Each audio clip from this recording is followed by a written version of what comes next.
Anyone who's been reading the news in the last few days realizes that we do now have a crisis in the U.S.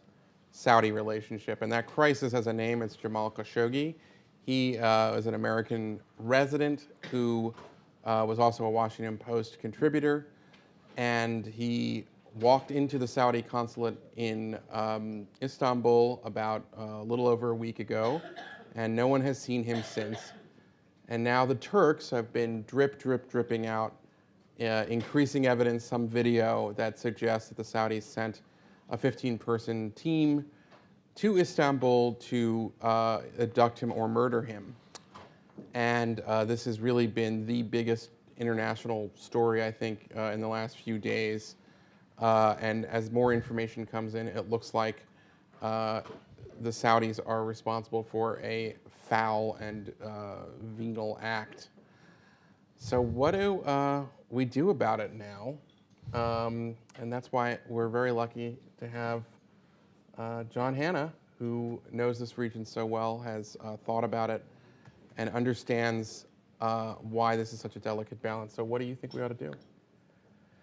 Well, first, thanks, Eli. Thanks to JINSA again for having me.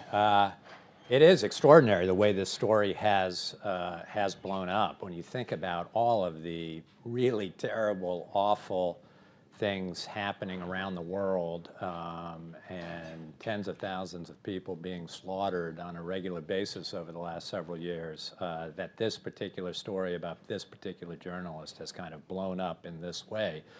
I mean, it's an interesting phenomenon all unto itself that's worthy of some discussion and analysis. But of course, Khashoggi was somebody who self-exiled himself from Saudi Arabia last year after the first round of arrests and detention by the new crown prince and de facto leader Mohammed bin Salman. So he was living here under the nominal protection of the United States. He himself, really, I do think he has Islamist sympathies. He's written in favor of the Muslim Brotherhood's role in the Middle East as necessary and essential.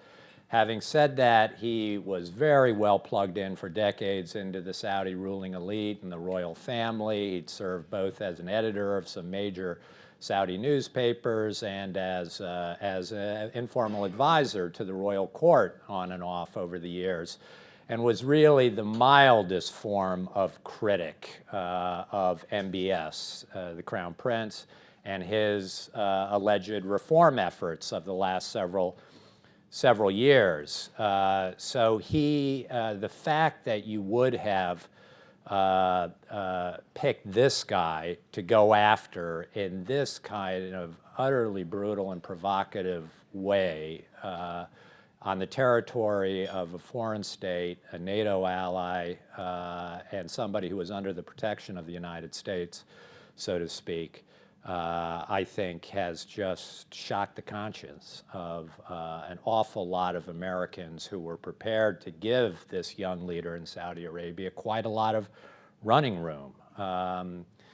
Because he has done a lot of things that I think if you'd asked a lot of Saudi experts several years ago, they would have been quite shocked by, in terms of steps to empower women, steps to renegotiate the social contract between the regime and its citizens in terms of subsidies across the board that have been slashed, efforts to try and diversify the economy and loosen up certain cultural restrictions, and at least at a minimum to talk a very good game and very vocal game about Saudi responsibility since at least 1979 with promoting the most virulent form of Salafi jihadism around the world and the need to get back to some kind of more moderate form of Islam. You can debate whether that ever existed in Saudi Arabia, but he needs a national narrative, and we're going to return to before 1979 when we got so badly off the rails. But he has had this issue since September last year or November. I don't know if you all remember the Ritz-Carlton event where he rounded up several hundred people, including princes and former ministers and prominent business people in the middle of the night as part of an anti-corruption campaign that essentially turned into a shakedown. Someone died under torture, it's believed, in that campaign. But he essentially got control over numbers of businesses and properties and probably tens of billions of dollars in cash potentially. There was also this roundup of women who had been promoting in favor of one of his flagship reforms, which was the lifting the ban on women driving. These women had been promoting this for a long time, had been part of that campaign, peaceful, again, basically in support of MBS's reforms, and yet he went out just weeks before the ban was actually lifted. Should have been a fantastic news story for the kingdom and for MBS, and he, just without any form of due process whatsoever, and in the most crass kind of political campaign and hit job against these women, accusing them of treason, running a major media campaign to discredit and denigrate them as foreign agents, has locked them all up, and we haven't heard much from any of them since. And then we had this unbelievably bizarre episode with the Canadians in August, when the Canadian Foreign Ministry put out a couple of tweets, one in Arabic, complaining about some of the arrests of human rights and women activists, including the sister of somebody whose wife is now a Canadian citizen. But the Saudis went, completely over the top in terms of their reaction, cutting off all forms of relationship and business ties with Canada, recalling their ambassador, recalling their citizens, including people who were in Canada seeking medical treatment. Just absolutely a bizarre reaction. All of which leads you to believe that there is a streak in this guy. It's not clear what it is, a personality issue and defect in which he is capable of what appear to be some of the most worst forced errors that you could possibly imagine for someone whose number one issue is allegedly a dramatic fundamental overhaul of the Saudi economy, moving away from oil into building a vibrant private sector, building up Saudi human capital, innovation, technology, and attracting hundreds of billions of dollars in Western investment and Saudi investment. And if you look at the trends in what's happening actually in investment, there has been an absolute massive capital flight out of the kingdom over the last 2 years since 2017, and a plunge, a nosedive in foreign direct investment going into the kingdom. Last year, it was something on the order of 80% drop in foreign direct investment at a time when he's trying to attract foreign money to the capital. Even Qatar, which has been completely boycotted and the subject of a very harsh economic campaign by Saudi Arabia, actually saw its FDI, foreign direct investment increase last year. Now, getting to Eli's question finally, I do think that because this guy is so young, so untested, so inexperienced, and so subject to these kinds of unforced errors, that I do think that part of his personality has been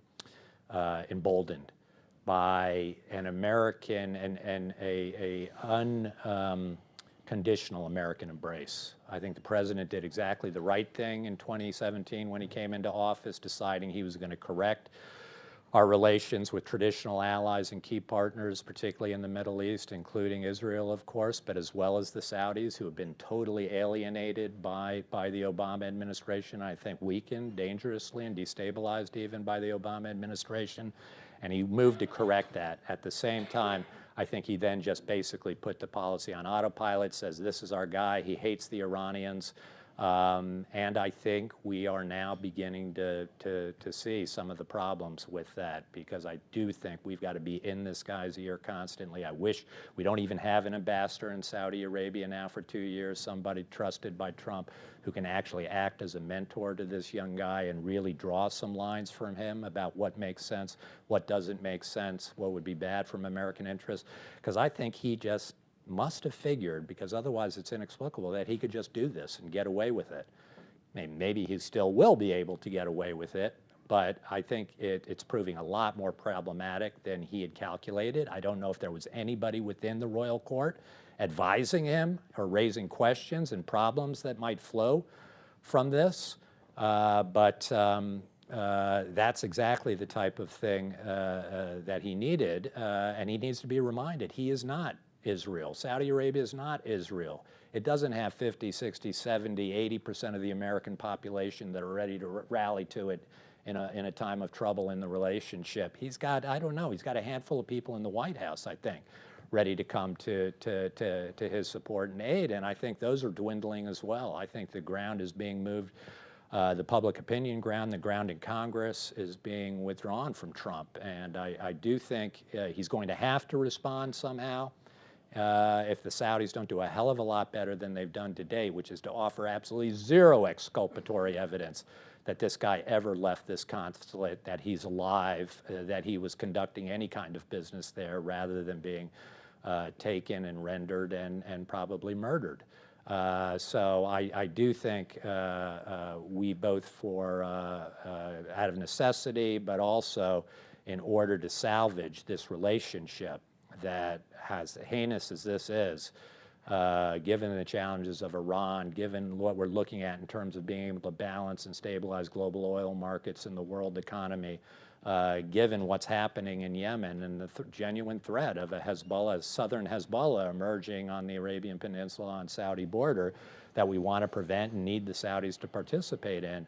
I think for all those reasons, the president is going to have to figure out some kinds of actions to take, first and foremost, beginning to really, I think, toughen his rhetoric and his demands, and showing that he is being very active on this account, getting the Saudis in there, sending the FBI team, asking them to participate in the investigation.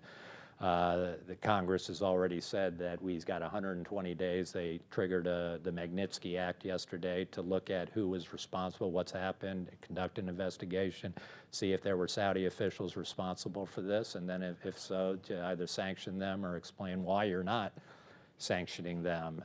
So I think that's going to be something that's important as well. I agree with you on the Magnitsky Act, because I think it puts an exclamation point in it. I mean, one other thing we should point on the list of the downside of Mohammed bin Salman, which is that, according to Reporters Without Borders, 15 journalists and bloggers have been disappeared or detained under questionable circumstances in the last year. And this is even worse because it's happening in a third country. And I think the Magnitsky Act sanctions are appropriate in part because it really emphasizes that what Saudis just did is what we expect from Russia, North Korea, and Iran. I ended my column today, if you want to read it, at Bloomberg, by saying if the Saudis are going to act like Iran, eventually America and the world are going to treat it as such. And that does not negate all of the important fundamentals here, which is that Saudi Arabia is on America's side and in American interest side in a regional conflict with Iran right now in the Middle East. That remains true. So you have to figure out a solution here that doesn't entirely blow up the relationship, but there has to be some consequence. And because if there isn't, then this is going to be a real blow to the kind of international norms that we're already seeing fraying. And I would just point out one other thing about this. The people who are providing, the Turkish government is it's a real irony here that they are the ones providing the evidence of this Saudi crime, because Turkish officials have boasted in the last year of their own renditions of Gulenists all over the world. And it's not a secret in Turkey. They talk about operations to grab these guys and bring them back.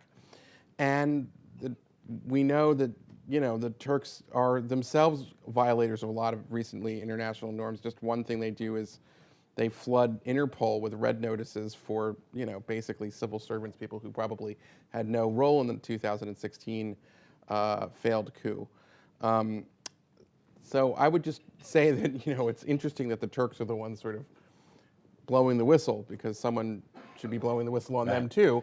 But that does not, listen, we have to demand certain standards from our allies. It doesn't mean that we, cut off the relationship. It doesn't mean that we only focus on Saudi and we, because there's very little we can do in terms of influencing, at least in rhetoric, Iranian behavior. But it does mean that we have to take it very seriously, and they should pay a price. I think Magnitsky is probably the right balance there. I would suspend arms sales until they come up with an adequate explanation, not indefinitely. Yeah,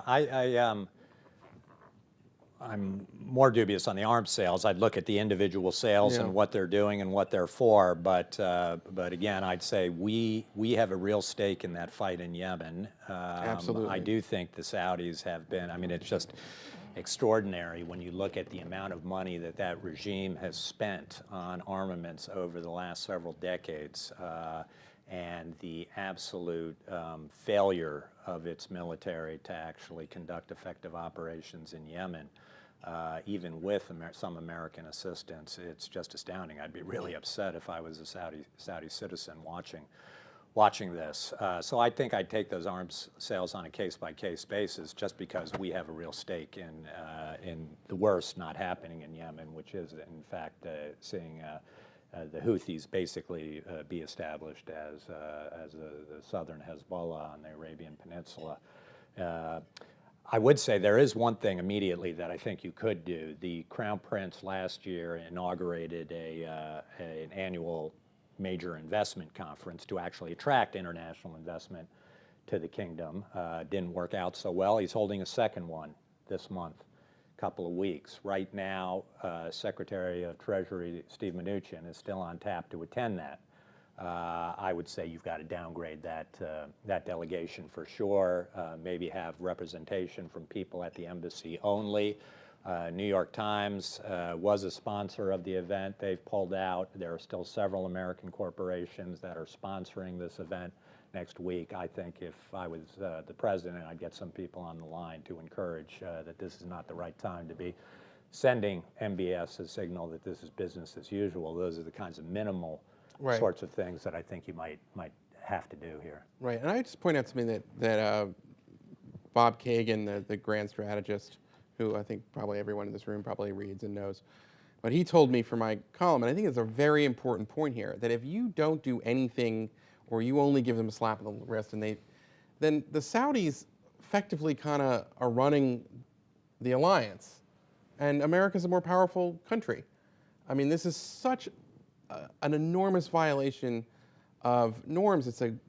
Because he was living in the United States is one factor, and the fact that he was a journalist is another factor, and the fact that it was in a third country is, all of those things are so out of bounds that I got to question like the sanity of whoever came up with this, if it was MBS or whoever thought that this was a good idea to do all this. But B, you cannot just let this say, all right, but we need you on Iran, so we're just going to do, because then that's the message is the Saudis are going to do all kinds of other things that we're going to have to deal with it now. So you have to sort of nip it in the bud at this moment and say, this is not business as usual, it's not normal, and at the same time figure out a way that doesn't throw out the baby with the bathwater, and it still tries to encourage all the reforms and things we want to see with Mohammed bin Salman. Yeah, I would argue that this is really, again, I would just stress, that really awful, terrible things are happening all over the world. This is not the first time Saudis have disappeared people. It happened under previous Saudi kings as well. It hasn't happened to a journalist who happened to be living under the protection of the United States, who had a very high profile and happens to have a column on the pages of the richest man in the world, Jeff Bezos, who's got endless ink to go after these guys. Although remember, Jeff Bezos was meeting with MBS in the spring and kind of lending his legitimacy to him as well. I do think, particularly because one does have this sense, or at least I have this sense, that we, because of what's happened in 2017 with the president and his election and the way he's gone about foreign policy, a lot of which I appreciate and like, but I do think there is a strain to that which is really in friction with the kind of posture we've had in the world for the last 70 years. Some of that adjustment is necessary. Some of it, I think, is really problematic. And to the extent that what happened in America in 2017, that kind of populist phenomenon and turn that we are now seeing throughout other parts of the West, the empowerment and emboldenment of the Chinese and Russians and Filipinos, and what we're seeing in Brazil and other parts of Latin America. There may be some pluses to it, and certainly people are very angry at elites, but there are probably minuses as well. And one of those is clearly a very nasty upturn in events that are of this type around the world. And I do think that needs to be of concern to the United States, that there is a trend line and trajectory here. Kagan's book is about trying to beat back the jungle. Right. And also a reminder in Kagan's book, which is really important, that it's actually what we have taken for granted as a liberal democratic world order is not normal. Right. It's more normal to have international chaos and little tiny despots and more powerful despots. Right. That if you are not, that if the United States specifically, because most of recorded human history is that the jungle wins. Hobbes wins in these situations unless you have got a hegemonic power, a primary power willing to enforce some kind of order on the international system. Chaos and violence and instability will rule, and some very, very nasty characters willing to throw their weight around and to thrive in that environment will rule. And the only thing that can beat back that jungle until any semblance of a garden of relative international stability and calm, I think, is the assertion of American power and leadership in smart ways. For us to abandon that role, I think you will see more of this type of thing, not less of it. And I do think we have a deep stake in there in general, understanding that awful things are going to always happen, that there's less of it rather than more. And I do fear we're on a trend line for more of these kinds of awful things happening and people getting away with it. Yeah, well said. Listen, we have 5 minutes. Any questions from the audience? I'm sorry we didn't get Amidror up here, because it would be very interesting to hear an Israeli perspective on this, because my sense is that the Israelis, like a lot of Americans at least, and certainly the Trump administration, have been quite enthusiastic about the whole trend line in Saudi Arabia, and particularly the attitude, as we witnessed last night, of a Saudi-led effort within the Gulf to actually have some kind of emerging and developing relationship with Israel against the Iranian target. Yep. Here's Israel finally making some progress in the Middle East with its neighbors, with the Saudis. I would hate to see 1 or 2 or 10 indiscretions by the king that are not really that significant get in the way of having some synergy between the Saudis and some of these other Middle Eastern countries and Israel. Your thoughts? I would really push back. Good. Sending hit teams to a third country to abduct a journalist is not a little indiscretion. Well, but didn't we think it was great when the Munich thing took place, that we went out and tried to find all these guys? You mean the Israelis? Israelis. Yeah, that's for But terrorists. we don't you know. bet. But we don't know what happened that made this journalist be so important that they had to send a hit team to get him. Yeah, I think we do know. The Crown Prince of Saudi Arabia has a lot of good ideas. He's also nuts. And he is a paranoid lunatic at times, and this is what a paranoid lunatic does. Jamal Khashoggi, and I don't want to be difficult, is no threat to the kingdom. He's no threat to anybody. He is a mild Islamist columnist. And just because he has a couple sympathies to the Muslim Brotherhood, that makes him like, 70% of the Arab world, I think. Or who knows? The point is that this is not the same as what the Israelis did, or what the U.S. has done in terms of that. Those are targeting people who, if you don't get them, they're going to kill lots of innocents. Khashoggi is in a totally different category. And the Saudis, by failing to make that kind of distinction, have not only damaged their international institution, that's a danger to my profession, it's a danger to everyone, I think. So in the Russians have done some poisoning things. Yeah, in England. exactly, and that's why what the if- Russians are so dangerous. But U.S. hasn't done anything proactively regarding that. Sure, they have. No, that's not true. That's not true. They've done a lot. They've kicked out They have? They kicked out diplomats. There's been sanctions. There's a lot the U.S. has done on that. Yeah. Is that, Remember but that's what not happened to the deterrent. Russian currency a That's few not months deterrence, ago? though. What's that? Kicking out ambassadors is not deterrence. Well, there's more than just kicking out diplomats. I mean, there's a pretty substantial set of sanctions on the Russian economy right now, and diplomatically, the Russians are, I mean, it's a different thing. But that's the thing. If Saudi Arabia wants to be in the Russia category, the rogue state category, then they can. But I don't think they're going to like it very much.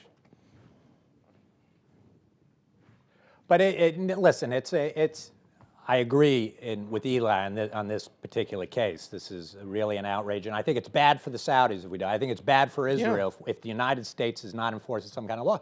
But there is a balance to be achieved here and to be kept in mind. I agree with the balance, yeah. There are too many people in this town that would burn down the whole house over this issue. 100% right. Right, because That's they are also convinced this guy is evil, the regime is evil. They have their points to be made, but I think it loses the thread of the story of American interests here, which is that this is a perennial problem dealing with bad regimes like this that all of us agree are odious, and none of us would want to live there, and really awful things happen in these places. At the same time, they provide the United States vital strategic, military, intelligence, economic assistance to have some kind of minimal balance in the Middle East. They support American primacy in the Middle East and around the world.